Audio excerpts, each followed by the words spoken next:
சாதாரண சாதத்தை 5 நிமிஷத்துல சூப்பரான எலுமிச்சை சாதமா மாற்றலாம். ஆனா ஒரு ஸ்டெப் மிஸ் ஆனா டேஸ்ட் மாறிடும்.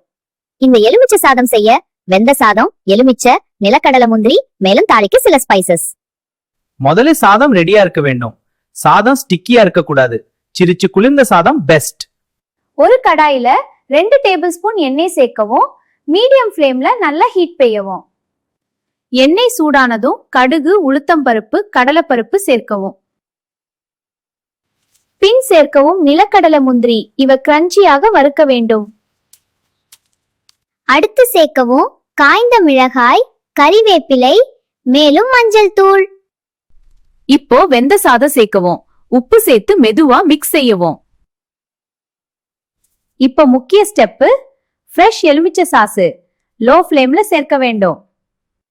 சாதம் முழுவதும் எல்லோ கலர், நிலக்கடலை, முந்திரி எல்லாம் ஈவனா மிக்ஸ் ஆகும்.